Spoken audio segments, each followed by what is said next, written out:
Welcome, welcome, one and all. Thank you so much for taking time to join us here. We're here to capture your attention, to get you to ask a few questions, and we appreciate you taking the time to investigate our program here, and hopefully we can get you to ask a new question. We're going to jump right into this, ladies and gentlemen. Our first question is, if you had unlimited resources and complete time freedom, what would you be doing with your life? In other words, if I were to give you $1 million a month, every month for the rest of your life, how would you spend that? A lot of things come to mind. Maybe it's a new car, traveling the world, paying for kids' college, retirement, somewhere on the beach, that kind of stuff. But I think if you really sat down and were to draw out your goals after you had those things, $1 million a month, $1 million a month, $1 million a month, most of us would come to the place where we would want to give. What I mean by that is I believe it is in our human nature to help those less fortunate than ourselves, to serve the greater good. That may look different for each individual. Maybe it's volunteering time or taking a mission trip or using your disposable income to support your favorite charity. We are talking about philanthropy. When you break the word philanthropy down, philos means love, anthros means mankind, so it literally means the love of mankind. Unfortunately, most people think of philanthropist as a wealthy person that has a lot of money and can give it away. We challenge that frame of mind and ask, why wait to be a philanthropist? Here's the most important question that we can ask ourselves. Should starving people be fed? The mind is like a parachute. It works best when they are open. So if you agree that starving people should be fed, we're asking you to keep an open mind, because we have a radical new way that we approach this epidemic. We call it the New Idea Giving Project, where we are driving to eradicate world hunger by developing social entrepreneurs that unify both business and cause. And we're utilizing networking to sustain a self-funding child-feeding machine. Among the most basic of all human needs is a need for food and sustenance. The photograph in the center depicts a child that is a mere kilometer away from a United Nations food bank, but has given up and cannot crawl another step. The vulture waits for the child to pass away. It's a Pulitzer Prize-winning photograph taken by Kevin Carter in 1994 in the Sudan famine. Kevin Carter left shortly after this photograph and unfortunately committed suicide 3 months later. There are far too many stories like this one that can never be told. Nobody knows the terrible things that Kevin saw nor how he must have felt, but hopefully all of us can use his photography and his memory as a call to action. The statistics are actually frightening. Over 9 million people die every year simply because they don't have enough to eat. That's 6 million children under the age of 5. Imagine that, one child every 6 seconds. 25,000 people every single day. More than 5 times the number of people that died on 9/11 simply die because they don't have enough to eat. These numbers are shocking and the stories are heartbreaking. But we would suggest to you that hunger is not the real problem, but instead a symptom of neglect. An error in the way we think about giving. We have enough food on this planet to feed everyone every day. Here's part of the issue. Philanthropy should never be limited to just charities.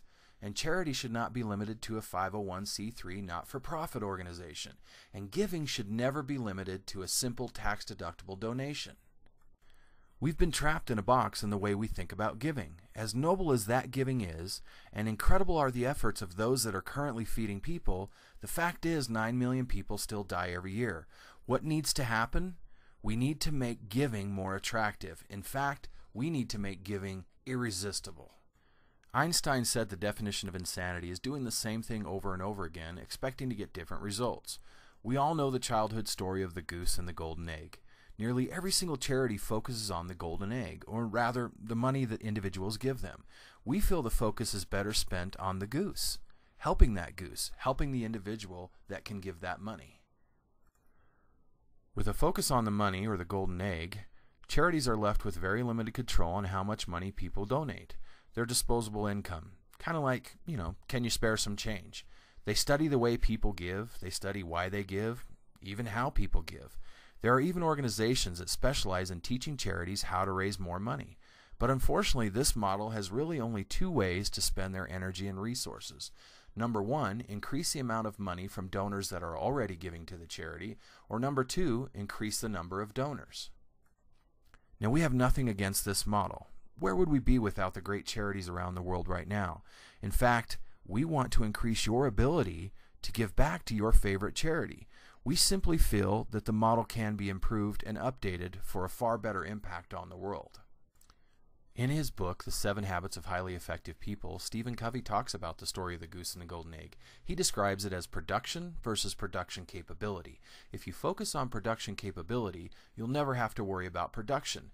This is what we do with the New Idea Giving Project. We focus on the individual, the goose. We want a healthier goose. We can increase their income, and if that income surpasses the amount that they're giving on a monthly basis, that drastically increases the number of geese or the number of people that can actually participate in our program. We've created a system where anyone can participate. And let's face it, with the massive problem, we have to enlist the masses. We've created a business that, when done correctly, does not take any money out of the family budget. Giving becomes easy. In fact, giving becomes irresistible. The average person can become part of the solution. Having a business with a cause is nothing new, but a growing trend amongst socially responsible people. We call them social entrepreneurs. So what is a social entrepreneur? Think about it as someone who is both a philanthropist and an entrepreneur. Someone who blends business with a social cause that drastically creates a better world through that particular business. The business is a normal business in the sense that it makes money, but the only way it makes money is by helping those in need. This business model has been around for years and continues to grow. We bring people, opportunity, and resources together for the sole purpose of feeding the starving masses. We fully realize that your impact will drive your income. In other words, in any career you choose, your income is reflective on the value that you bring to the marketplace. In this case, the only way we grow our business or our income is to feed the starving people.